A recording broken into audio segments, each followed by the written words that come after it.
I am beyond excited for the discussion my friend Josh Maitland and I are about to have this evening. I've been listening to the telepathy tapes and trying to process the emotion that's coming through I've been almost moved to tears as I've been listening to these. Josh and I have been communicating.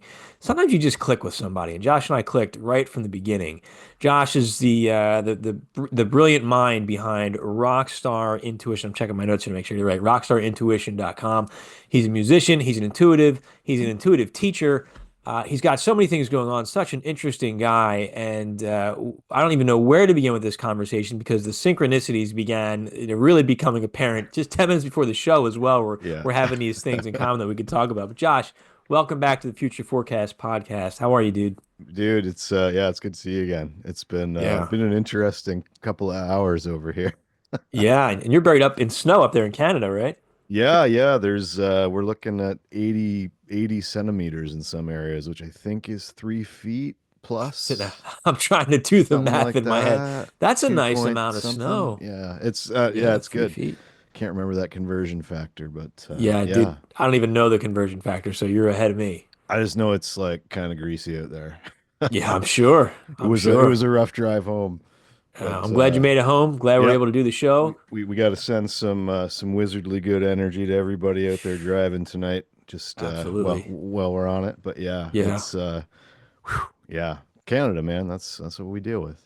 Yeah, I'm sure. Yeah, we get it here in Pennsylvania, but not to the extent that you guys do. But every so often we'll get my daughter was born, she's 7 now. She was born in one of the biggest blizzards we had. There was about 3.5 feet on the ground. Oh wow. Yeah, so I remember I remember we went to the hospital and not to, divert off the psychic talk, but I remember like I loaded my car up and I put a sled in my car. My wife's like, "Uh-uh." I said, "Listen, we're getting there if I have to put you on this sled and pull you to the hospital." Fortunately, it didn't come to that, but Better to be prepared. that's right, man. I was ready. I had a sled, a chainsaw, I had everything. I was ready to go. All right, so I guess, I mean, just start that simple synchronicity we had right before the show. If you want to talk about that, it's up to you, but I thought it was Yeah. significant. Yeah, no, it was just kind of funny. I mean, we were already planning to kind of talk about the telepathy tapes a bit, but Yeah. I had a moment of telepathy with an old friend today, out of nowhere. I'd kind of been thinking of this buddy of mine a couple of days ago, and he ran into my guitar player from my band, my guitar player singer Dave, and Dave was buying beer at the liquor store, and my buddy works at the liquor store, Mm. in the next town over, so not even my town. And right about that same time, I was in the liquor store in my town grabbing a bottle of wine to bring home after driving around in the snow. And yeah, so my buddy texts me and he's like, "Yeah, Dave told me to hit you up." And yeah, no, it was weird. And then you had a hit around the same time, right? Yeah, I think it was around the same time because, because then I came down, I'm getting set up for the show, and you and I were texting back and forth, and you're just like, "Hey, man, for what it's worth, I just had a glass of wine," and I'm like, "All right, that's a little weird. I don't drink a lot, and I've never drank before a show. I think maybe once during COVID, I drank after a show. I don't drink before a show, just it's just not part of my process." And I'm upstairs getting ready to come down. I was like, man, I should do a shot of tequila before I do this, which is a weird thought for me, right? And so I get down here, and then you text me about the wine. I'm like, all right, there's something going on here for Yeah, this, man, it's funny. you know? But Oh man. those connections, and I want to hold off on diving deep on this until we get into these telepathy tapes, but Mhm. it fascinates me Yeah. the connection between minds, like, and that, like, at that point sometimes you're having a psychic moment, sometimes you don't until afterwards, but the fact that Yeah. that's there, that open channel of communication that seems to come so freely with some people, and other people it's harder to connect to, which it's just it fascinates me. Do you experience that a lot? Yeah, man, all the time. I mean, that's why I sent you the text from my buddy. It was all kind of within minutes of each other, right? So Yeah, it anyway, all happens just so. it's all the time. Like and especially it's funny because you said you don't drink too much, and neither do I anymore. I used to back in the Right. day, like way too much. So that's why Yeah. I do less now. But Right. it's yeah, like it's usually just a social thing, and I just had this feeling like, gosh, grab a bottle of wine, it's a shitty day out, and Right. whatever, just whatever led me there, led me there.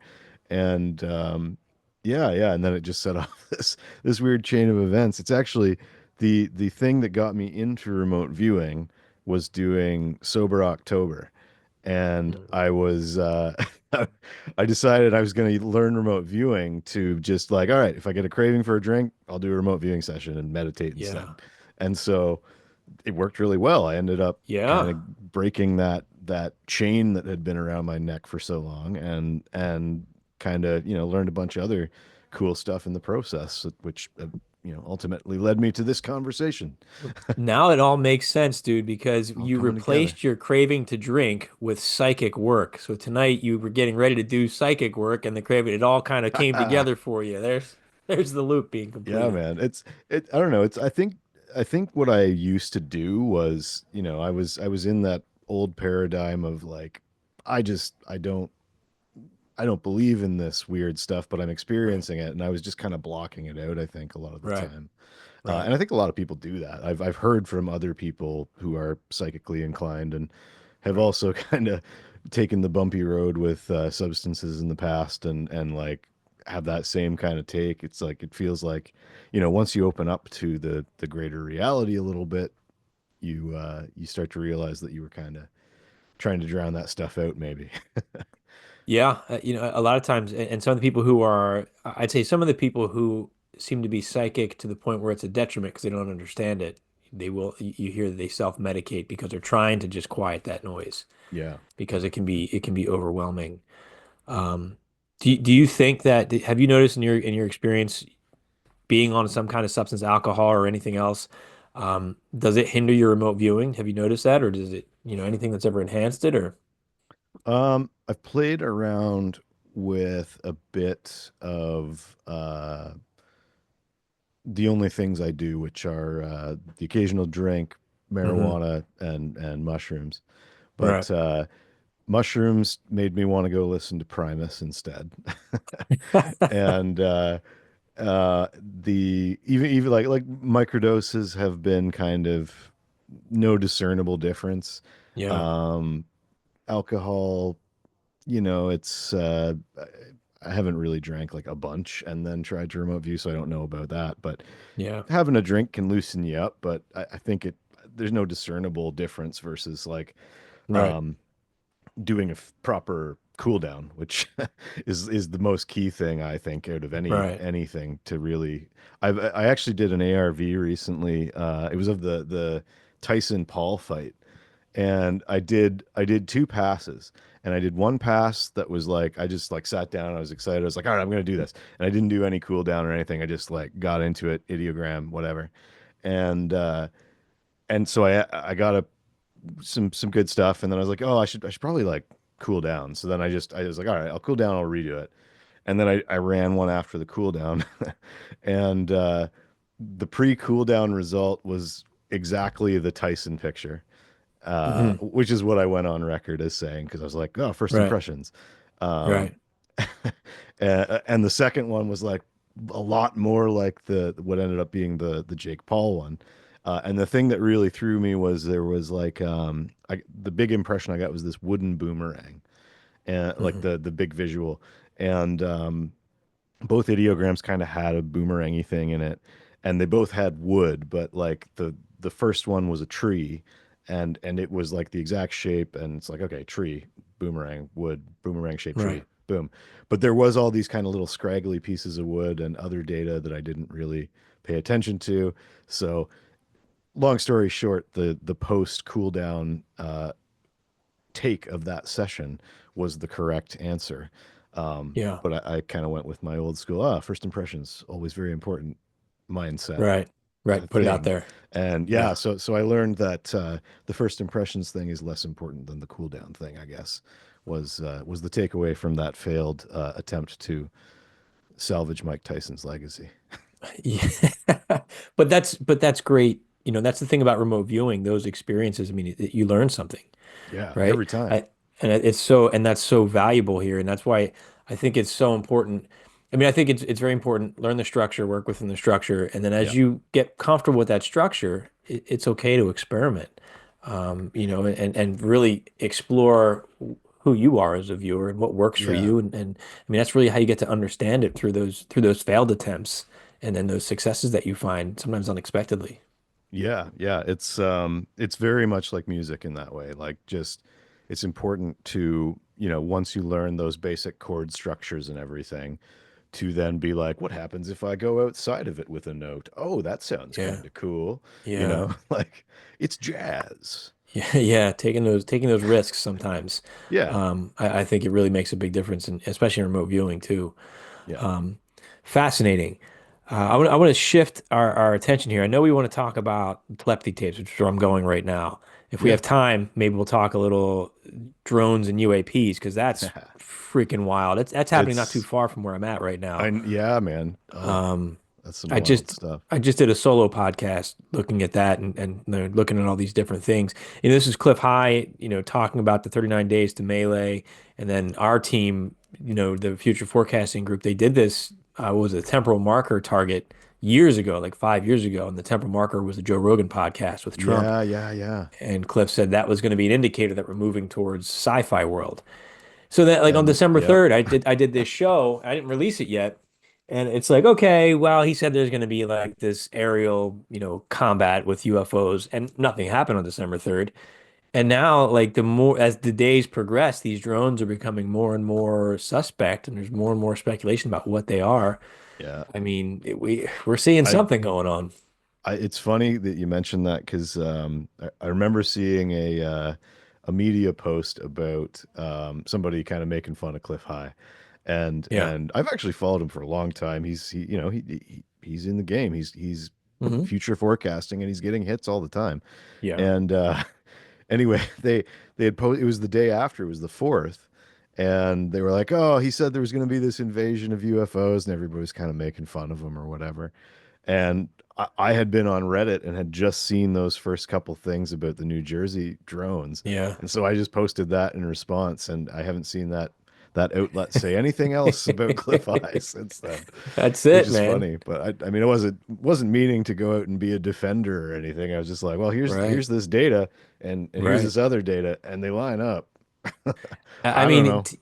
yeah. I mean, I would say that definitely constitutes target contact at a minimum, right there. Yeah, yeah. It's such a unique, and they're saying some of these are the size of cars, Yeah, dude, which is I've been crazy. trolling Reddit like crazy, just like looking at every video that gets posted. I'm like, plane, maybe a plane. Oh, that one's kind of weird. Yeah. And like, yeah, it's probably not healthy to be like diving into it as much as I am, but it's just fascinating We stuff. can't help it. I mean, we're living in these times. I was first of all, I'm reminded of Close Encounters in the beginning of that, where they have all these little things flying around, right? And people are chasing, the cops are chasing them. But tonight driving home, I Yeah. live in the mountains. And I was Nice. driving home and I drive through like mountainous farm country. So it's like all this open stuff with the backdrop of the Appalachian Mountains. Beautiful. And I saw this array of like five or six orange lights like in this just five-pointed star pattern. I tried to get a picture, it didn't go Nice. very well. I don't know. And it was off in the distance, but I'm like, that's it, that's the drones. I'm like telling my kids, they're like, what? And then I have to explain to them what's going on. Like, are we in danger? I'm like, no, we're fine, but I'm trying to get a picture of these drones. I don't know if they were the drones or not, but they're just these stationary orange lights that were just fixed up there in this pattern. It was like, wow, am I seeing them up here now? So it was really cool to see. People are seeing stuff in like Oregon and Yeah, Oklahoma. I saw like dude. I mean, it's been happening at military bases for months, like in This back into is 2023. but this is Sorry, what happened I got you Independence off Day. track. No, no, it's all right. This has happened Independence Day, and it's what happened in Signs, where they're like, checkmate, remember? Yeah, Uh, yeah. I don't know. Okay. I'm not feeling any fear from it all yet, No, I'm not afraid. I'm just making a you joke here, know. but But like, yeah, yeah, I mean, that's what we're all programmed to do is to be afraid of this phenomenon. agreed. But I don't know. Agreed. I've Yeah, had some interactions with some interesting stuff over the years. yeah, Um, Usually in psychic space, so some people aren't going to believe that that's real or whatever. right. Some in physical space too, Same. and some with other witnesses. And Yeah. it's a much weirder reality out there than Yeah. than the Pentagon, spokesman wants to admit to us. I don't think it's black and white. And I do Yeah. think that, and I'm not saying we have all the answers, but I think those No, of us that no. work in the psychic space have a little bit higher of a perspective. Yeah. because I've had experiences where as I learn to manage my own consciousness and my own fear, the experience changes. It becomes Hmm. something different over time. And it's almost like it's reactive to how what we're putting out there. It's this really neat phenomenon. I don't know what it means. I don't know what it is or they are, but it's not this like whatever comes across the media. I'm sure that's not what's going on. Oh, Um, totally. Yeah. so I get it. If you're not versed in this, it will be tough to process what's actually happening. Yeah. I'm not even thinking about that. I'm just having a really fun time, like looking at these things and being like, ah, I Yeah. think that's fireworks. Like, That's great. yeah. That's Oh great. man, it's fun. Well, But that's it. maybe we can cycle back to these drones, because I Yeah, do for think they're sure. For fascinating. sure. But I had seen these telepathy tapes advertised like in the Facebook groups and stuff, and I was like, oh, Hmm. that sounds interesting. But I haven't had time for podcasts lately. Like for a while, I've just been so busy. I haven't been in the headspace to consume them. And then you hit me up, and we've been talking. Even the first few times, I was like, yeah, that sounds interesting. I don't think I'm gonna have time to listen to it. And I just got hit with like, I need to listen to these things. And I'm 4 episodes in right now. Now, has this been vetted? Like, is this legit? I, from what I can tell, it's pretty solid. Like Okay. the science involved looks pretty good to me. There in later episodes, I won't give any spoilers, but they do bring in like people like Dean Radin from Institute of Noetic Sciences Okay. and some credible people that we would know from remote viewing world. And they Wow. reference a lot of things. They haven't had any remote viewers on yet, but they did Right. say next season they're going to be diving into some remote viewing stuff too. So Oh, it's wow. it Okay. I agree with you, man. Like this I saw it. I think Daz posted it in Hmm. Yeah, and he I did. saw it and I was like, oh yeah, that looks cool. And then I think Jesse Michaels mentioned it in one of his things recently. Yeah. And then I was like, okay, I'm getting this from various all sides, and so it's like, okay, I'm gonna check it out. And I listened to the first episode, and I'm in kind of a similar place where I don't have a lot of time to listen to podcasts, but Right. after listening to that first one, I was just like, whoa, there's something here. Like this is it's funny. Like I had this feeling at the beginning of this year, and I texted some buddies my kind of predictions for 2024. And the first one that I knew was coming, I was like, there's going to be some UFO stuff going on before the end of this year, Right. like big time, which now we're in. Yeah. And then the other thing that I was like really feeling, and this was more like a heart-centered feeling of like, okay, this is big. And it was like there's going to be some kind of scientific breakthrough in regards to the non-physical reality. And I have like texts of this and that are timed and all this, but Yeah. and so it that was like I didn't know what that was going to be, but it Right. really struck me as like, okay, there's going to be a turning point of some kind this year on that front. And as soon as I listened to the first episode of that, I was like, whole like I'd forgotten about that prediction, and I was like compelled to look it up in the message history and everything. And I was like, yeah, this is that Yeah. Yeah. this is that breakthrough. So I Right. mean, to me, it feels like a breakthrough. Like these the kids they're studying in this on this show, it's like they're getting 95% hit rates on letters and numbers and stuff, Which, as which as remote remote viewing, that's viewers, so hard to yeah, do. it's very tough. And like, Yeah. if I can hit 66 on numbers, I do that all the time on the pick 3, Right. 66%. That's great. It's super That's useful. But yeah. no, but that's, silly gambling purposes aside, it's like the fact that they're so I, I don't know. I don't want to jump too far ahead on this, but like, the whole show just has these crazy implications for the way reality Organs. works, and that's the Yeah. fascinating part to me.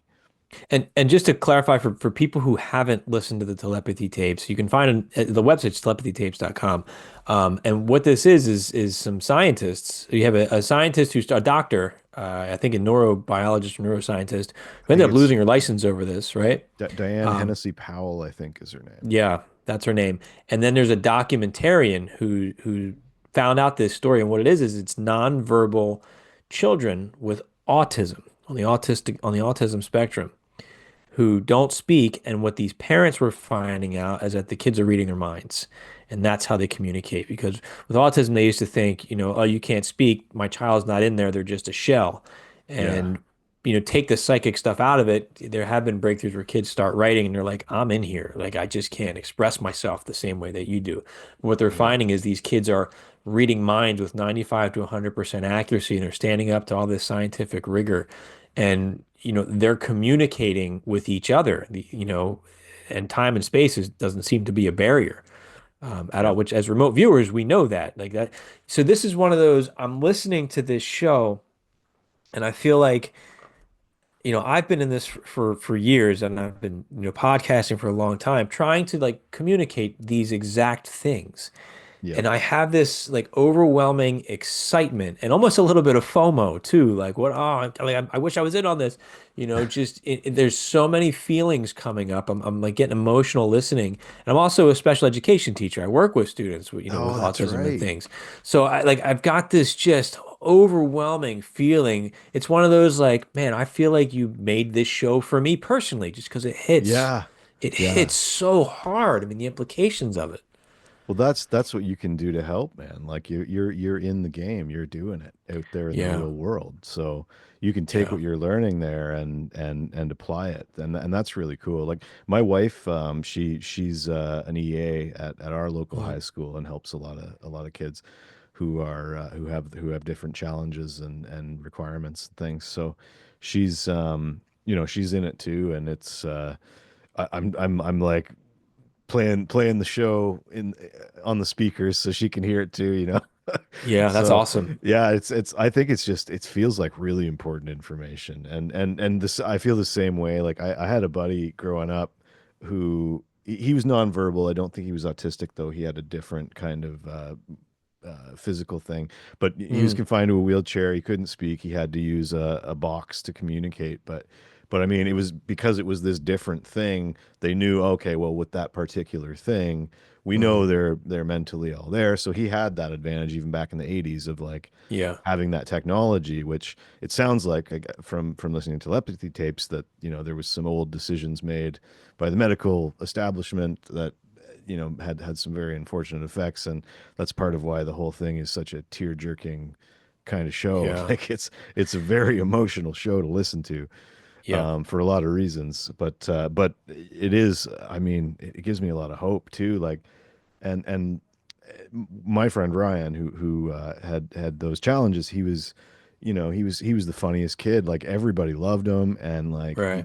he had so much joy in his life, and he ended up passing when I was in high school, and Hmm. I've never told this story publicly before, but he came to me in a dream, and we were in the cafeteria, and he was like talking to me like with words, and he Yeah. was in good shape, and he was just letting me know he was feeling good, and he had a great time, and thanks for being and I don't have a lot of dreams like those vivid kind of dreams often, Right. so the ones I've had have always been like they stick with me forever kind of Yeah, and they're things. significant. They Those have a different feel. yeah, yeah. It's like it's almost like they say it in the show in telepathy tapes. It's like this more real than real feeling. Like Hmm. it's this weird superimposed reality where it's like you're lucid and you're in it and you're experiencing it as if it were Hmm. real, but it's this Right. like this dream world, right?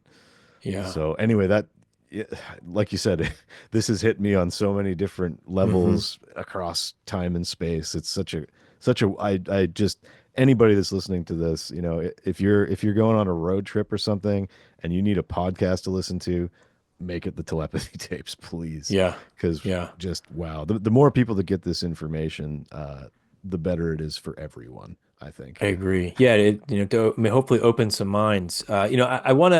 I want to maintain a little bit of skepticism in case it comes out like, nope, we Fair made it all enough. up. It's the Blair Witch Fair Project. enough. But but I want. I'm wearing my Mulder shirt. Scully, it's me. So Oh I no, want to I didn't believe. even see that. Uh, That's wicked. I I want to believe, and I haven't looked into the credibility of it or not, but I mean, it sounds absolutely incredible. And I feel so many. little connections of things that I'm seeing here. I don't know if I want to go into that just yet now, but these kids are constantly listening, right? They're Hmm. constantly picking up thoughts. Right. How do you feel about that? If that was a reality where, we did live in that kind of society, do you think that would be a challenge for us? I mean, I think a lot of people would hate an invasion of privacy, right? That is one of the things that I think is like a point of fear, Hmm. for because like people have secrets and stuff, right? Like Hmm. politicians would be really scared of this. Yeah. But Yeah, they'd be done. but yeah, it's like that's one of the big questions that I don't think a lot of people talk about is like what happens in that uh post secrecy society. Like that's one of the things they said in the show too is there's I forget who it was, one of the kids said you know, uh, they asked him like, okay, well, like, can you like lie to people about this? And he said, no, this ability doesn't work if you lie. It And only works for people that tell the truth, he said. yeah, yeah. Hmm. And so it really it was that was really interesting because it kind of lends credibility to some of the more woo-woo stuff about like psychic abilities are a higher vibrational. And I mean I believe in all this, so I'm just calling Right. it woo-woo to play devil's advocate a little bit. But Right. the that higher vibrational thing that, focusing on that, the love that makes up the universe, that's how you get to these higher capacities of humanity, Right. which is in stark contrast to a lot of what's going on in the world right now, Yeah. which is maybe even why this information is coming out when it is. There's this weird divine providence feeling to this whole thing for me personally. Yeah. And maybe I'm going out on a limb here, maybe it's all made up, but I don't feel that just from feeling it all out, looking into the stuff behind it, at least a little bit. Like Yeah. I'm feeling like this is legit, and Yeah. I agree, Josh. I don't think it's made up in the sense, and if it is made up, I don't think it's something that's far-fetched or impossible. mm, Because number one, as a remote viewer, we've experienced communication beyond the five senses. mhm. The other piece to that, as an empath, I've experienced direct communication with emotional information. And sometimes I've gotten words and phrases and experiences, through my Reiki practice. I get imagery, I get ideas, I get concepts, in real time from people. I get information. My students, especially when they're really upset about stuff, they're throwing things at me sometimes, and I'm just getting hit with like, oh, I understand this. I know what's going on. It's nowhere near as clear as what I mean, they Yeah, can just clearly, it's like you're sharing a mind. That's yeah, how it sounds clear it just is. completely bonkers. Yeah. Like from even from my perspective of like whatever percentage of brain we go to when we're remote viewing and Yeah. sensing energy and all these other things, like what percentage of our let's say it's like to use a trope of new agey stuff, 3D versus 5D, right? Yeah. So what percent are we as remote viewers in like a quote unquote 5D when we're doing remote viewing versus it sounds like, these guys are maybe 95% in, Yeah. Well, they said the one EEG, EKG, the one brain scan he was doing, the scientist, he said, I don't see a difference in brain activity from when he's yeah, doing so this and when he's they're like not, meaning always on. they're constantly switched on, Yeah, which, I mean, if you think that's about it, nuts. we're always listening, we're always smelling, like those senses are Yeah, always yeah, on for us. that's true. It takes a little bit more of us shifting our awareness to tap into the other stuff. But I mean, I think it's highly possible that they're tuned in, and that's just a natural mechanism for them to communicate. Yeah. And I mean it's no coincidence that when we're doing like remote viewing stuff, we use those same senses but like turned inwards towards Hmm. the signal line, right?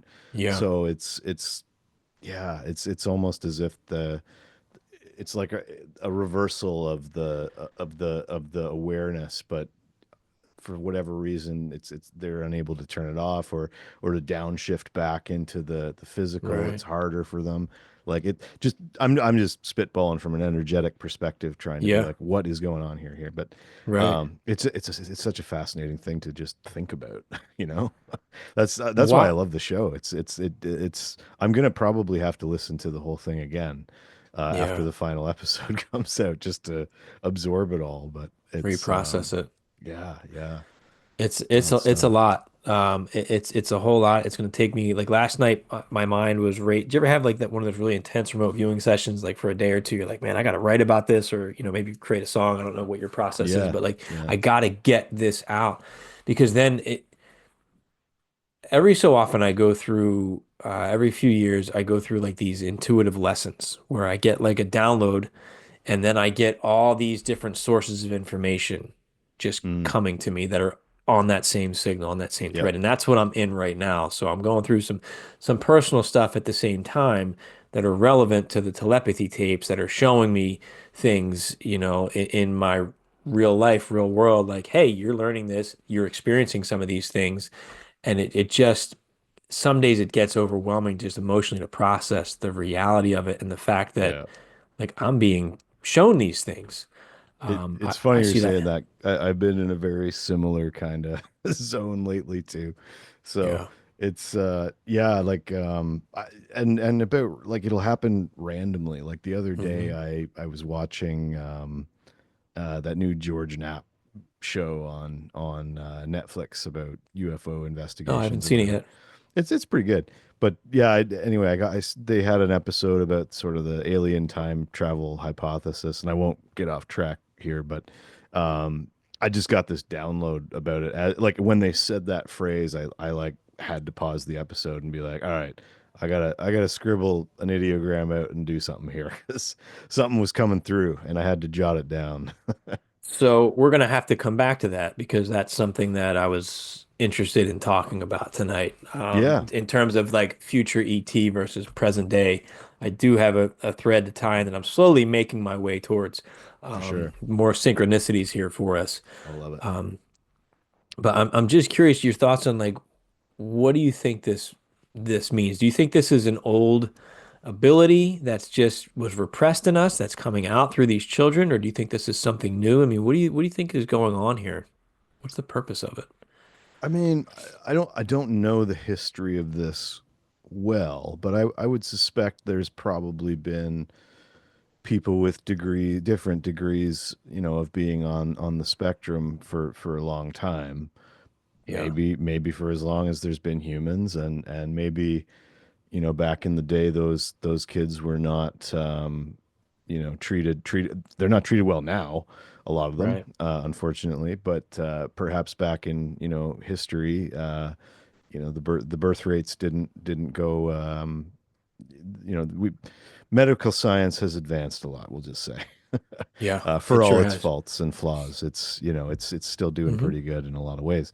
But I think there's always been people that have been sensitive to the greater reality, and I do think it has been suppressed in us for a while, maybe intentionally by who knows who. Yeah, We won't point fingers, but right. like the Oracle of Delphi for something. That's something I did a cowboy remote viewing session on once, actually, which was quite Oh, quite an nice. interesting session.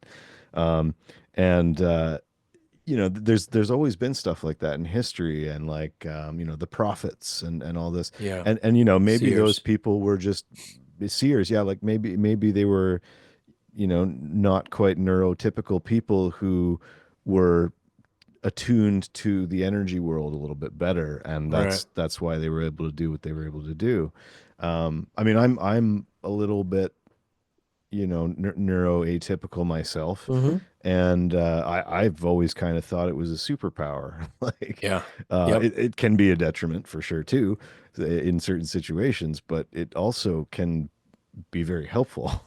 And It's I do huge. think it does play a role in my ability to kind of do the wizardly stuff that I try to do. So, Yeah. You know, you you're know, spot on. You're spot on, Josh. I mean, I tell, working with students with a variety of needs, I work with a large neurodivergent population. I myself am the ADHD. The ADHD runs strong in me. Um, it's and in been a a lot of remote viewers I know. yeah, it's been a struggle, but I think a few things on that. Number one, education has up until recently, now at least in the States, the way special ed law is written, like we do have a lot of supports for them, but we're still not where we need to be. Yeah. But education has been designed for a neurotypical mind. So these Yes. neurodivergent kids, you're telling them like, here's how you learn, here's how you do things. And that creates stress and anxiety in them because our brains don't work that way. So Yeah. now we're being forced to do things that really we're probably not capable of doing. And then that's our measure of success. Yeah. And now we're the Square problem peg, because round hole. exactly, because Yeah. we have all these problems sitting still in class because all the stress and anxiety that comes from it and everything and all the high energy. And really, like what I do now, is I help design educational programming for students that are neurodivergent That's and amazing. accommodating their minds and really letting them shine. And I tell parents all the time, like ADHD is a superpower, but learning to harness that superpower is really hard. That's Yeah. the challenge because society's not designed for it. Yeah. But I think that's where a lot of the intuition comes from too, because we're so hyper aware of everything we pick up. Like I say all the time, sometimes I don't know what is me reading slight changes in inflection in your voice or changes in breathing and slight changes in body language. I don't Yeah. know where the line ends between that and my intuition of just pure intuitive raw data, unless I'm not looking at the person or listening to them. I've Sometimes it's never really even tough to thought of tell. there being a distinction between that. That's funny. Yeah. I think, Yeah. this goes That's back cool. to my training in the military Yeah. and, Yeah. I was gonna interview say, and yeah. interrogation, learning how to Yeah. read Yeah. people and stuff. So I always think about that. I'm like, all right, what aspect am I using right now in That's this? cool. Yeah. But those neurodivergents have been repressed for a long time. You want to play the conspiracy game. It's like maybe is there a deeper reason for that? Because Maybe. we stir shit up, man. We really Yeah. do. That's Um, true. I mean, I don't know. The whole education system, this is probably a whole other show with right. people who are more knowledgeable about this, but it was designed to create, Workers. industrial age workers. Yeah. And we're not Yep. in the industrial age anymore. Like Right. this, I think, this whole telepathy tapes thing is just another step towards this, singularity or whatever we're heading into as a society where everything's just getting weird and crazy and everything's Right. changing all at the same time. Like even in my personal life, I feel like things are shifting and Hmm. morphing constantly this last year. And like Yeah. everybody I talk to seems to be going through that or something like it. Nobody's Yeah. just chilling. Like, I think there's stuff going on beneath the surface that we're not aware of. yeah. I think we're constantly receiving signals. I mean, these kids, if the telepathy tapes are valid, I mean, even to take them out of it, look at heart math research, right? I mean, we're constantly transmitting, on the electromagnetic spectrum, Hmm. emotional data and beyond. Yeah, Um, bioenergetics and right. everything. And there's Yeah. patents that capitalize on that kind of stuff. So we're being bombarded with signals on spectrums that many of us aren't consciously aware of, and we're constantly communicating. Yeah. I think there's a lot that's coming in that many people just aren't even aware of. I mean, just watch the US election recently. You got these people that Yeah. are getting so polarized over stuff. Some of it is from what their five senses are picking up, but there's other stuff that's been going on for sure. Some of it's That's hitting emotional us. entrainment with, the Yeah. crowd, the herd Hmm. mentality, all that kind of Yeah. psychological stuff. But Yeah. yeah, it's funny, man. I used to I had braces when I was a kid, and I used to pick up songs from the radio, and I go to get in the car, and the song would be playing on the radio that was in my head. And Yeah. it didn't happen as often after I got rid of the braces. So I always kind of They thought gave that that's that. what it was. They gave that What's that? example with Lucille Ball. She was Oh, talking right. about how Yeah. she had Yeah. Yeah. Yeah. fillings and she was Yes. hearing music Yes. playing. And That's they said, right. yeah, people sometimes with too many fillings pick up the radio I signals. had totally forgotten about that until I heard it Yeah, on the show. And it was right. like, oh yeah, I used to have that. Yeah. That's amazing. Yeah, Yeah, man. I mean, we're giant, we're antennas, and part of Yeah. us have been taught, we forget how to listen. And then the other piece is that we've been conditioned to either dismiss it or label it as evil and bad and repress it. Yeah. Yeah. There's so much programming and conditioning that comes into it. Our society's become our own prison guards, our own Agent Smiths. As soon as that stuff happens, we shut it down. Yeah. And Yeah. undoing that is so challenging unless you start as a kid and you're open to it, your whole life. Yeah, and it's I don't know, it's been interesting to see like society.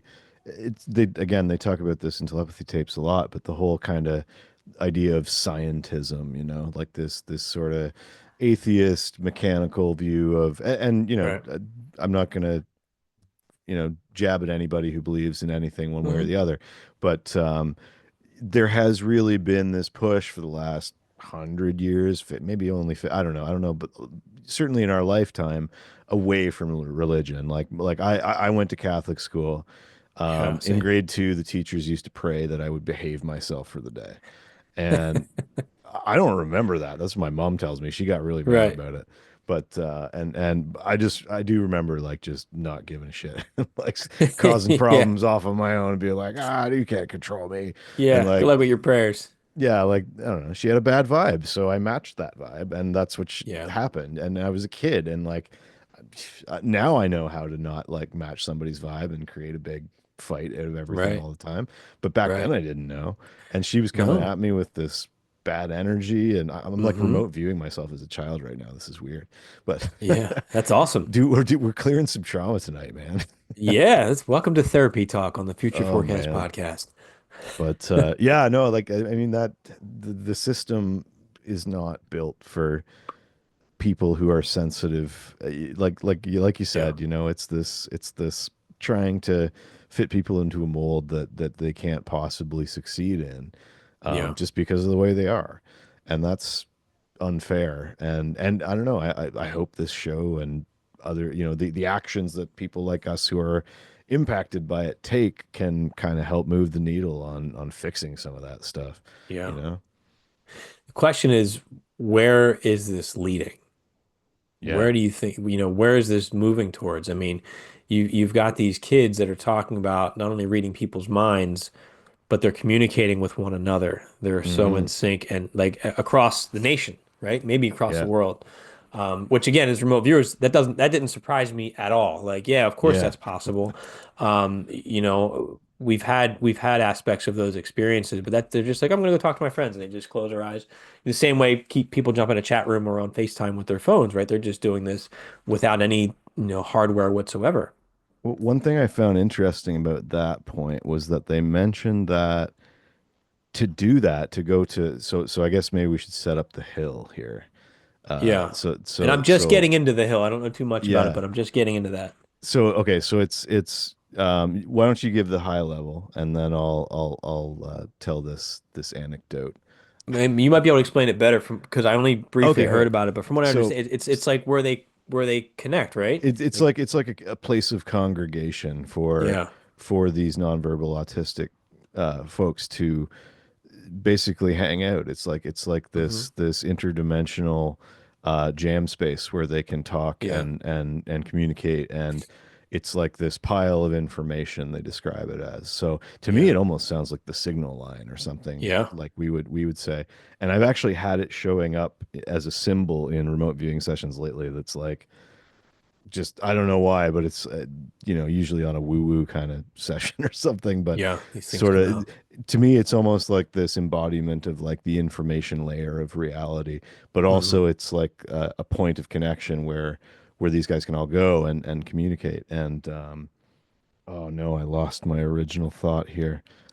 I hate We were when that setting up we were happens. setting up the hill and talking about where is this going in the future? Where is Where it is this going? leading towards? And we've got these kids that are communicating telepathically and they're having conversations through what they're calling the hill. Which is that place for them to go and connect and get information and really just communicate with one another. Yeah, yeah. And sort of this yeah, this signal line. Oh man. There was I know I had this written down in my notes about the show actually because Yeah. I had to take notes about it. Anyway, it's just it's insane like this idea that we can connect to that if we can all kind of figure out a way to connect to this information layer, start to do more as a society, I think, towards Hmm. developing things in a way that are going to be beneficial to the future of humanity instead of just breaking shit all the time. Right. You know, Right. the whole thing just kind of it requires almost this different way of looking at everything. Um, it, it goes to that idea of consciousness being everything being made of Hmm. consciousness, and this idea Right. that, you know, if you harm someone else or something else, you're ultimately harming yourself because you are consciousness, and so is Right. whatever You're you're part of doing it. harm to. And and yeah, I don't know, it's just the idea of it, and the way they describe it is this kind of beautiful thing. It's like a refuge. And now I've remembered my original point. There we I found go. it really interesting that um they had to sensory deprive when they went to the hill, the The kids in the pillows, right? show. They're putting Yeah, so pillows they over their they they heads. put the pillows in their head, they'd shut the door, they'd be kind Yeah. of, so it wasn't necessarily easy to get to that deeper still point Hmm. Yeah. interdimensional place. They still had to focus in a way to do that. And I mean, I've Right. done like sensory tanks and like attempted the Gansfield stuff a little bit, and Hmm. it works. Like it you can get some very interesting effects going from sensory Hmm. deprivation. So but I think maybe their baseline is already so deep that that Yep. extra layer just, and you can tell from, I mean, autism is very triggered by, I personally am very triggered by noises and flashing Sensory. and Hmm. sensory stuff Loud that's like, sounds and touch and somebody breaks something upstairs, I'm like, I physically respond, and hmm. it's Hmm. very intense. And so Yeah. I get that side of it from them too. And it's, yeah, man, it's such a, it's so wild. It feels like it's really tying the room together, this show, with all the things I've been researching about Yep. psychic abilities and everything else my whole life. It's like these guys get it, you know? I think there's so much wrapped up in these tapes. I think this is where I'm gonna say my frustration was coming from listening to this is it's like I'm having 1,000 thoughts at once and I don't Yeah. have a efficient enough output to get it all out quickly enough of everything that's running through my mind, all the things I want to explore with what they're saying in here, because every little detail, I'm like, oh, this connects to this, and this makes sense, and then here's this piece, and here, and there's so much Yep. contained in what they're sharing with this. I'm gonna go. I've been debating whether or not to go here. I'm gonna go pretty woo for a second, really down a rabbit hole. And I I say love it. what I'm about to say, I say with the utmost respect. First of all, I mean, autism has had a lot of controversy over the years in terms of like what causes it and is it Mm, vaccines? And I'm not getting into that at all. I'm not even going to touch that. fair enough. But I think it's interesting that it has been such a controversy, and now we're coming out and seeing, what's happening here, with these children. Where I want to go with this, I listened to the higher side chats. It had to be 5 to 7 years ago. And again, I'm nervous to share this because I don't want it to be taken the wrong way. So I say this with respect as someone who's very immersed in the special ed community, very supportive. Um, there was a guest speaker on there, and what he was talking about was connecting children with autism with the hybrid program, the ET hybrid program. Oh, wow. And it like it just I can't find I'm trying to find this conversation, but it blew me away because I was like, man, that's a dangerous thing to say. People could get really offended at Yep. hearing that, you Yep. know. But I want to have an open mind in this. In if you look at like Grant Cameron's, well, not Grant Cameron, Dr. Jacobs' work out of Philadelphia, he's a professor from Temple. He wrote Mm. he wrote the book about what's it called? Oh, what is that book? He got several books, not The Threat. It's about the hybridization program that's been going on. He's got countless interviews of people who were, the abductees, and then they're shown the child, and he Yeah. describes these children. Some of them look obviously like hybrids. Some of them, as over time, have looked more and more human. Yeah. But as the story goes on, he starts saying how these people would be taken in the night, and they'd be taken to like an apartment building, and there would be these hybrid children there, and they'd have to show them basic things like how to use an oven, how to turn on the lights. And their Huh. emotional state was so weird. They didn't understand normal processing things that we understood. Yeah. And I think about this right now as I watch ChatGPT come online, how it doesn't Oh yeah. quite get the emotionality, right? It's like if I Yeah. was to put AI in a physical body and then describe what he was describing in this book as hybrids, I'd say, wow, that makes a lot of sense. And again, I say this with respect. I'm just exploring this idea, but like, we don't know what AI is. We don't know if there's AI out there right now, and this is just being back engineered stuff. Like, that's a whole other conversation, things I've Like, explored. yeah. But like, Yeah. if That's a there's big some topic. other, it is. If there's some other intelligence out there, and there is some kind of program going on, and it's impacting these children, because here's the next tie-in I have. This is why my mind's going crazy, right? Here's the next tie-in I Yeah. have. You talk to some people who talk about the Greys or some of these societies, and they say, well, they're us in the future, Mm. right? So let's say that's true. And they, what do they have? They have a hive mind. They have a collective mind like the Borg, right? So are we witnessing the beginning of that process right now? As AI is coming online, moving towards a singularity, moving towards AI, general intelligence, you've got these kids who are Yeah. super telepathic, who are able to read minds, who are able to have this hive community. And then you've got these stories of like, well, in the future, these Greys, they have this hive collective mind. Maybe I'm just piecing stuff together, Josh. I don't know, but I can't get that thought out of my head. What I think you found is a great spot to take a break. I kind of just have to go to the bathroom, but I Okay, that did feel very, very dramatic lead up-y, and I have a lot of thoughts on all of that stuff. let me pause us and we can take a break then. Hang on one Yeah, second. man.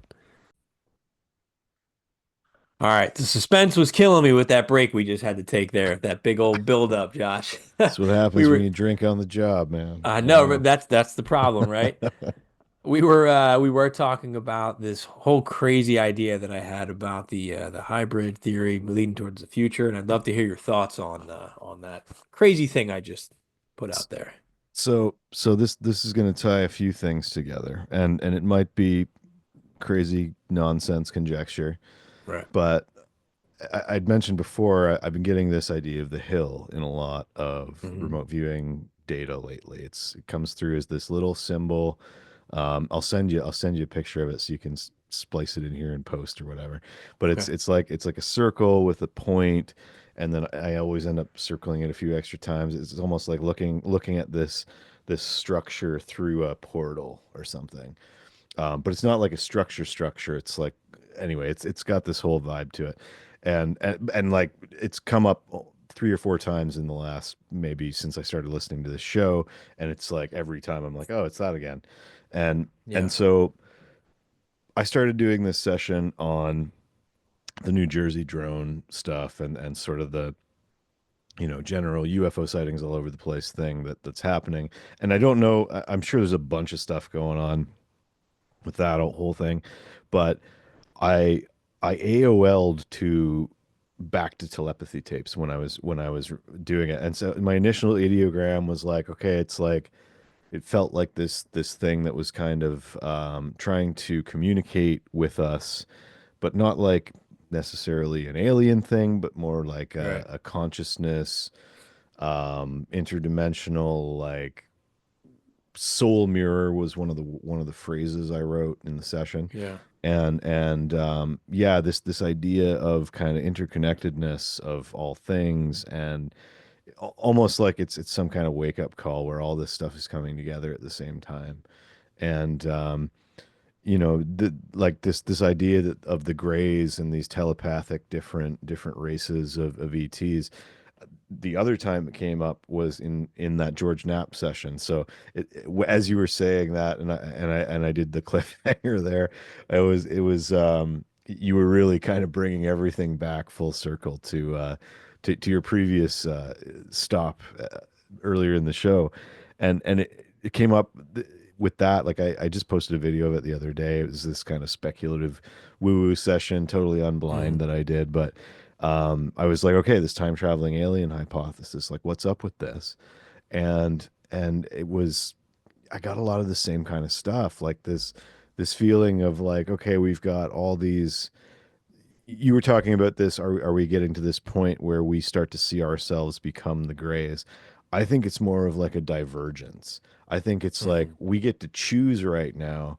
Do we Yeah. become like, so let's say the grays are like that future. This is what it kind of felt like to me. It was almost like watching a cartoon in my head, and I was Hmm. just kind of trying to talk through it. And I don't know that I nailed it or anything. It was just an experiment of, Right. record this download as it's coming through, see what happens. Yeah. And like, yeah, I don't know, man. It was just, it felt like, the grays are the way we go if we continue with our, terrible materialist ways, and we Hmm. just keep destroying the planet and each other, and being generally shitty, not following that love vibration, and doing the low vibe crappy stuff, and focusing on that, individually and collectively.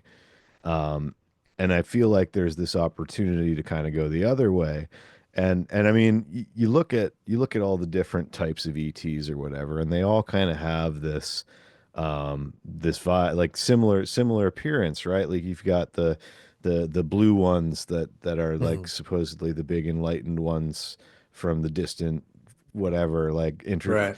it's, but they all kind of look like these, like humans that have sort of evolved down different paths.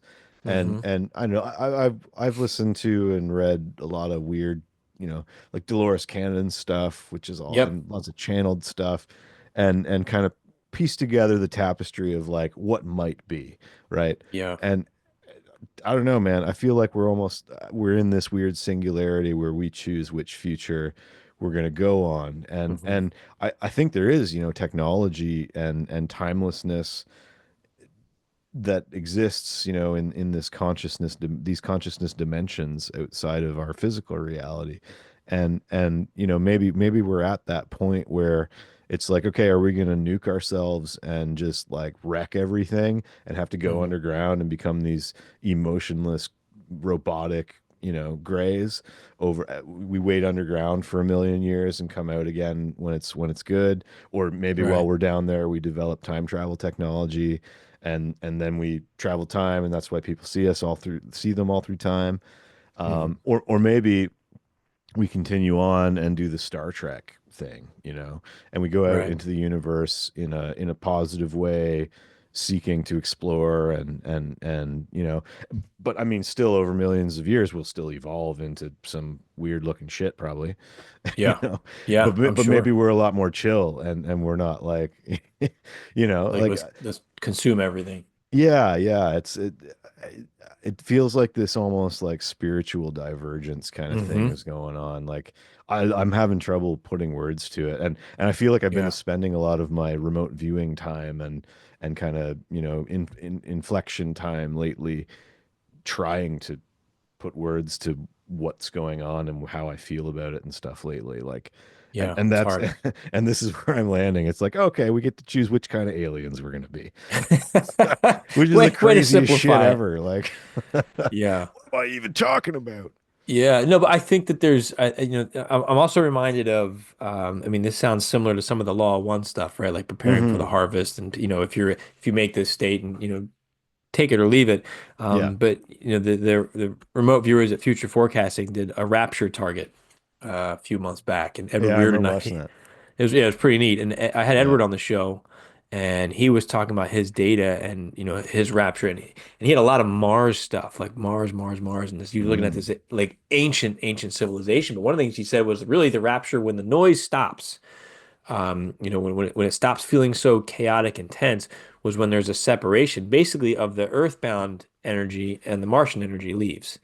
Mm. Making it basically was like it's possible that there's whatever souls or consciousness was from Mars is here now, and at some point we're going to separate This again, is and that brings peace to wow. it. And it reminded me of like Bob Monroe when he would go out and he called it like the M band noise, right? He'd go out and explore, and he's like it's Mm. so Oh, I didn't notice that. noisy out there around the Earth. There was just all this noise, and then he went out like the year 3000 in the end of his book Far Journeys, and he's like, and the noise was gone. It was quieter, and people were able to move in and out of consciousness in different ways throughout it. Um, I'm gonna I have to think read there's that book now. Yeah, it's great. Far Journeys is the one that, that was the one that scared the heck out of me because that's where Lush came from, and the Oh yeah, garden and the okay. prison plan and Yeah. stuff, and there's way more to it than just that aspect of it, way more hopeful stuff to it than just that scary piece. But Hmm. I think you look at remote viewing, you reduce it to the basic gestalts, and I think when you look at those testimonies of Edward's data, Bob Monroe's experiences, some of the stuff Dolores Cannon says, and Barbara Marciniak with the Bringers of the Dawn. I mean, there's all these extravagant pieces, but when you reduce things down, Law of One, A lot of people there's telling the things in same common. story. Yeah. Yeah, there's things in common there that I think we're trying to describe a human condition or just a conscious condition that we experience, and our interpretation of it is slightly different, but I think there's something there going on. And Yeah. I do think we have somewhat of a choice, choose your own adventure. I think, Yeah. so we may become the Greys and we may become something completely different at the same time, simultaneously. Yeah. And it's just where are we shifting our focus? We may be experiencing all of those possibilities, right? But right now, this awareness that I have right now is choosing to experience this current timeline. Yeah. It's I don't know, it's maybe just like in the experience of being a sentient species on a planet in the universe, you hit some point where you become like an atemporal civilization. Like maybe that's one of the milestones, like fire and Mhm. industrial age. Like maybe the space age is like more so the time age. Maybe it's like space Yeah, is like, yeah, you're almost there, but then when you get the time piece, it's like, oh, okay, there it is. Like that's when yeah, you really unlock the nature of what your species is going to be moving forward. right. and The next and maybe step of it. that's why they aren't letting us do it yet, because we're just too busy with violence and low vibe shit, that the people who control that, who makes it to that timelessness civilization. Right. Maybe you have to get out of the warlike phase. Maybe there is this kind of hierarchy to the universe that doesn't let us kind of get past a certain point because of the way we behave. I don't know. I'm Two just things come to totally going off No, but two unhinged things here. come to mind when you say that. Thinking of Nick Bostrom from Oxford, his simulation argument, right? And he talks about, if a civilization makes it to a level of technological advancement where they can run, ancestor simulations, so Mm, that's the big if, right? Like, I'm going to use the word precipice intentionally. We're on the precipice of creating that society. We're starting to create those we'll call ancestor simulations, right? yeah. With AI and virtual reality and all these Yeah, things. yeah, yeah. And then I'm reminded of the modern day version with Keanu Reeves of The Day the Earth Stood Still. And they're making the decision that they're going to destroy the planet because humanity has failed with their violence. And the scientist that he comes to speak to says, it's only when they're at the precipice, at that turning point, when they show their true colors and they rise to the occasion and they change. And like we might be Wow. moving towards that precipice right now, that decision point of It's where been are we? feeling that way lately, dude. Yeah. Yeah, which fills Oh me with man. hope. I mean, it's easy to sit here and Yeah, I work really hard on my broadcasts not to go down that hole of like it's so bad, it's scary, the yeah. world's ending. I Like, yeah, appreciate that. things are Yeah, changing, but we have potential to, in my opinion, even though things are changing and there's things we can't control and there are dark overlords controlling things, like we yeah, still have some pretty freaking awesome power here to have an impact on how that trajectory is going to go, in my opinion. yeah. And I mean, the fact that magic exists and Right. telepathy and all this stuff, that gives me even more hope, because it's like, oh, cool, we can Yeah. just use magic to fix all this. Right. Right. I mean, maybe we can. I don't know. I've always kind of felt like, at least by when I mean always, I mean since I've really embraced the reality of all this stuff by diving into it and experiencing it firsthand. Um, I've just all I can think is like, okay, remote viewing is the way. Like this is how Yeah. we this whatever is behind this is the real reality, and we Yeah. need to. It's like that Nikola Tesla quote of like, if spend 10 years researching the non-physical and you'll go farther than you have in the last 100, something like Yeah. that. And Uh-huh. but that has like all that's all I can think about, man, all the time. Right. Yeah. It's obsessive to me. The just Yeah. since falling into this remote viewing rabbit hole, it's like if we can figure out what this is about, we can figure everything out, Yeah. and we can turn things around. And I used to really focus on this is an interesting thing that happened the other day. I always used to focus on the conspiracy shit. Like I would Right. fall down the conspiracy rabbit holes. Yeah. I would obsess about the dark, scary things or whatever. And then I flipped it and I would obsessive like, oh, if we just get disclosure, then we'll get the Yeah. free energy technology and then everything will be Right. good. But like, so I was in one of those kind of trains the other day and I was Yeah. walking out in the snow with the dog. And the moment I had that, like I was having kind of a bad day. And the moment I Mhm. had that thought, like, oh man, if we could just like get that free energy in society and disclosure, rah, rah, rah. And as I was having that spiraling thought, I slipped on the ice, like bailed hardcore Yeah. onto my face. I landed on my hands and I didn't like hurt Right. myself. But like it was like, oh, okay, well that was a wake up call about that thought I was just having. Yeah. Is there video? Just out of curiosity? Oh God, I wish. No, that was a moment between me and the universe, man. Yeah. But yeah, I looked around. I was like, "Oh, did anybody see me fall?" And I don't think anybody did. I thought there was one guy behind me, but he wasn't there when I got up. So maybe he just ran off, or maybe Yeah. it was a ghost or something, or nothing. Attention remote viewers, new target to look at, Josh Yeah, falling in the ice. who is that thing behind me? Yeah, yeah, me bailing. But yeah, so anyway, that was like, okay, okay, what was that about? It kind of triggered. So the Yeah. rest of the walk, I was kind of trying to, you know, be like, okay, what do I need to learn from that Yeah. thought? And it was really just like, okay, I got to stop focusing on negative stuff all the time. I mean, not all the Right. time, but like the negative stuff, and not even negative, like that positive that's dependent on the government coming clean with UFOs, Right. Right. whatever. So Yeah, the conditional, like if condition, we yeah, had that's a this, good word for it. because what you're reinforcing, like in the communication language of the universe, what you're reinforcing is we don't have this, Hmm. right? Like Greg Braden's his one of his talks has always stuck with me, about manifesting, and I've used this method and it freaking works, and it still scares the hell out of me. The one example he gave of a Native American friend who wanted to do a rain dance, and he says so he took me. And we went, he had been in a drought for like 3 months, hadn't rained out in the Midwest. He says he went to this place of power, took his shoes off, he stepped in it, and he was in there for maybe 15 seconds. And then he came out and he says within 3 hours, we had so much rain, it was like this monsoon. And I asked him, like, what did you do? Did you just go and pray for rain? He says, no, when you're praying for rain, you're asking for it to rain. And what you're communicating to the universe is it's not raining. I felt the feeling of the jubilation I'm going to feel as the rain's hitting my face. I experienced That's that amazing. Yep. in that moment. And I always think about that when I try to manifest things. Like when I was a kid, I used to pray, please make him feel better. Please don't. What I'm saying is they're not well. They're not well. That's what I'm Yeah. communicating to the universe. If you can put yourself in that state, and there's times that I have manifested stuff really well and known, like you just know, like, oh, I just did the thing. It's because I was experienced it so well before it happened, and then it happened. And Yeah. I Yeah. think that's the key. And we get stuck in this, wow, things are bad, and if we only had this, as opposed to like, Yeah. we're getting this. It's forthcoming, and I'm ready for it now. Yeah. Makes And, all the and and difference. the takeaway for me on that particular one was also that like that's an amazing point, and I agree 100% that the way you manifest, the way you look at things is important. And speaking of weather specifically, I have not had a show like a rock and roll show rained out or weathered out in many years. Hmm.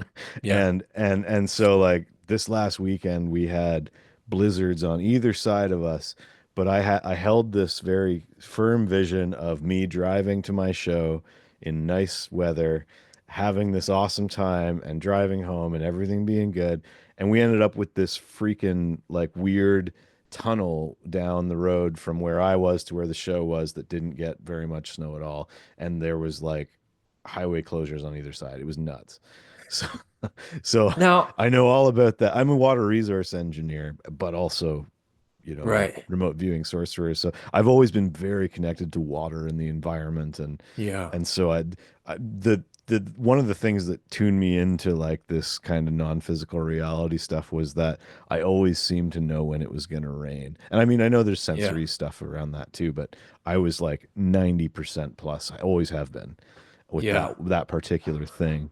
And yeah, sorry, tangent, sorry.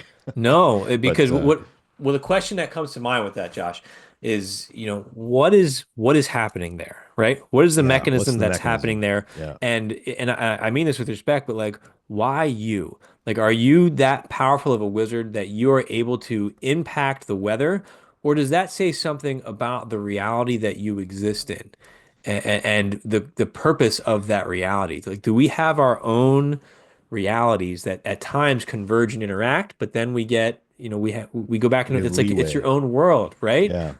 You know, Yeah. it really makes me wonder about that. Like, do you have your own existence that works for you, and at times you interact with like my existence, but that was your Yeah. world and that was your like that is your freaking and universe. and it wasn't just me either too, because it was also the band, it was Right. also every person who came to that show and had an awesome Yeah. time.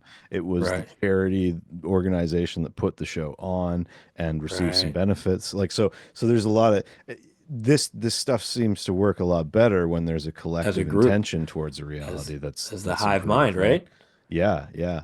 So it's there is an amplification effect. Like I've noticed this in you spoke about kind of health and wellness miracles and things. Right. Like I can't go into much detail, but I've experienced some stuff in that vein where, it felt like the fact that there was just so much love that was focused on a certain outcome, Right. that outcome was bound to happen, and it was bound to coalesce in that way because of that collective intention and that Yeah. collective vibration that was really hyper focused on a certain thing. So, and I mean I told the boys, I'm like, I'm putting this out there. We're gonna have this show. We're gonna push through Yeah. the storm. It's gonna be good. Like it was. I spread that around a little bit. It wasn't just in my head alone. I think it's important to share that. And I mean, as intuitives, we have all this like heaviness around sharing our impressions. I think just the Hmm. societal, like, shitting on everything that Judgments. isn't Right. materialism, like just Right. all the skeptical whatever. And I think we all just got to start, shining what we do, and Yeah. not giving a fuck I like came out of I about came out what of the people closet think. years ago, man, Be and I'm punk I'm rock so glad about that it. I did. Yeah, you're right, dude. Like I put it like I'm fortunate I work in a community where people are very open-minded, in the school that I'm in. Same here. And I'm a musician, man. Like people yeah. love this shit. Like all music, most musicians are psychic. I'm pretty sure, to Yeah, some you're tapping extent. into something similar, Yeah. for sure. I think there's definitely something to that and to putting it out there and really living that. And now I lost my thought. Oh no, I didn't. No, Um, you're you talking know, about your community. Yeah. Sorry, Yeah, I well, cut you well, off just there. looking at the power, that's fine. It's just looking at the power of the collective, right? And Yeah. it's kind of an unpopular opinion because everybody's like, AI is going to take over, and we're going to get the chips in our brains, and we're going to be enslaved by this. But at the same time, I've had experiences, many. Like I tend to harmonize with people I'm close with, where I'm sharing thoughts, I'm sharing Yep. emotions, like I just, and you're anticipating. And it's a beautiful thing, right? There's none of that negativity and the power of the collective to manifest things and to be in sync and in harmony with that. And I'm not saying like take the chip and put it in your brain. I'm saying there's another side to having that ability, having that connection. It's very intimate, it's very personal, to have that kind of connection with people. I think it's an incredibly fabulous, fascinating thing when you can sync up with somebody's mental and emotional state and their consciousness and share on that level. Yeah. And one place I've really experienced that, like particularly that telepathy thing, Hmm. um, is in music. Like Yeah. it's in the band. Like it's we're Hmm. we're we're working on this acoustic set for it's called Not New Year's. It's on the 30th, and we're doing this kind of show. It's a house party, and we're usually kind of like a big rockin' band. Like we're playing big Right. stages. We got 6 people. It's like it's a whole thing.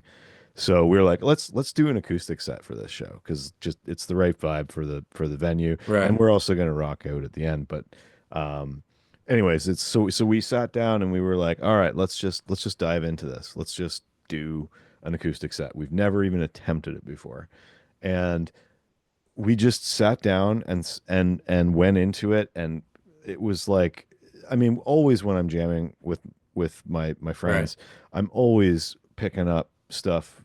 I'm always Right. landing where the drummer is gonna, if he's gonna start Mm-hmm. change the vibe, I know it and I Yeah. follow him, and it's like it's always a psychic thing that's like, and I'm Mm-hmm. sure he's doing subtle things that I'm picking up in some way that I don't really understand musically too, but like Right. I'm not, I don't know a lot of theory. I'm not a theory musician. I'm a jam Mm-hmm. musician, and but I always know, and this is fairly common among jam band Mm-hmm. people, but like it's, you feel it. It's more of a feel thing, and you're just like completely going in intuition and feeling where that other person is going and knowing that you're going to follow them, and by doing so you're going to create something that's awesome and people are going to dig Right. it. And Right. but we'd never attempted to do an acoustic set, and we brought it, we just did our thing and trusted each other and went with the flow and felt it out, and it was one of the best jams we've ever had. Yeah. And then we did it again this week, and now Mm-hmm. this show is going to be amazing. Yeah. So, but That's the there's state of flow that you just said. I mean, you're oh, it's in all it. about flow state. Yeah. Mm-hmm. Yeah. Yeah. I 100% believe it. I mean, you guys are tapping into the same signal, and and what is it? It's division of effort, right? There's something that needs to be communicated. I think music communicates emotion, among other things, Mm-hmm. and you're all agreeing to communicate whatever the message is in that song or in that piece that you're putting together, and everyone brings a different aspect of it, right? You're Yeah. all telling the Yeah. same story, but the drummer has a different piece to tell than the singer versus the guitar player versus the bassist. Yeah. Everybody has a different piece they're going to bring. Just like when you have, five viewers working one target, they're all bringing Yeah. that different piece to it, right? And sometimes it's based on their specific understanding of reality or the world. They're looking at it through that lens, and they're bringing that Yeah. information in. This, that's why I love remote viewing, man. It's like it's such a it's got that same hybrid art science thing Hmm. that music Yeah. has, where because like I'm a producer too, so I'm being the project manager of each song as well. You say Hmm. each song is a remote viewing session. I'm also like, I mean, maybe I'm not setting the target. The songwriter might be setting the target, and I'm Right. managing it, but it's a very similar kind of thing. You're orchestrating this combination of different pieces and trying to turn it into something that's cohesive and interesting and enjoyable to an audience. Right. That's actually my next Rockstar Intuition project is going to be, I think, a an audio production course, like an intuitive audio kind of thing. Yeah. So I've actually I've got an album to mix for my band, so I figure I'll just record it and kind of talk about my process as I go and try and put something out there about that. But yeah, like that's a thing where, I mean, I've always used my intuition for my music, Hmm. and now that I understand remote viewing a lot more deeply, and I've started teaching other people how to do it for the last year and a bit, it's like, okay, so what do I do now? So I think like going back to my roots has been something that's really, I've been really wanting to do and get back to Right. music. Plus, I mean, we have this album that needs to get done. So, and next year Hmm. we got a lot of festivals and things we want to do. So it's yeah, it's the production side of things is really interesting from the psychic perspective, because it's all just this manipulation of frequencies Hmm. in an intuitive way. Because I mean, like I I can kind of have a chart of frequencies and be like, okay, the guitar kind of lives here, and the drums kind of live here and here, and you can logic your way through sound waves, Hmm. but to be good at mixing and to make music that feels good to other people, you need to be able to feel it in that way. You need to be Right. able to feel into it and use your intuition to, it's also a lot more fun, honestly, to just Right. be playing with knobs on compressors and stuff and be like, oh yeah, that feels like the spot. And then Yeah. and yeah, that snare drum's hitting right. Like, it's That's the art versus the science right yeah, there. yeah, yeah. Mhm. And I don't know. That's why I fell into remote viewing so easily, Hmm. because it was such this like, oh, this is the same thing, but like for sorcery, Yeah. know, Yeah. like No, I feel the same legit way about sorcery. writing. I mean, as an author, Yeah, yeah. this flow state is very similar. That the books are usually written in my head. Nonfiction, fiction, whatever I'm doing, like the story's out there. and Yeah. I'm pulling it out and just I can't sometimes I can't get it out fast enough. Because I have the whole story out there. Just like when you're in that session, sometimes you're like, oh my gosh, I got so much data coming, Yeah. and you're just flowing through it. I get these whole books in my head, I'll have the whole concept, and I fine tune it and polish as I go through it. But overall, the whole thing's there. I just have to take the time to extract it, which being neurodivergent, sometimes that is the challenge, right? I don't feel like sitting Yeah. down to do it right now, but then it Oh just sits man. up there, and I have to get it out. That is the constant challenge. Yeah, yeah, that's The the I guess the cost of the gift, right? the 80/20 principle is a big help there because I would never have put out as many albums as I have or as much work as I have if I didn't let go of the perfectionism and Hmm. the fear of starting Yeah. of Yes. like, oh, I got to jump to this next thing. I got to jump to this next thing. But it's like you got to finish that thing, but finish it to a point that it's like it's good, but don't like obsess over it forever or it'll never get done. Yeah. You know, Yep. it's a hard line to walk though. It is. It's a I'm not very a hard great one. closer. So I do Yeah. with my books. I listen to somebody who's basically like, look, it's up you can always edit it and put out another edition of it, get it out there.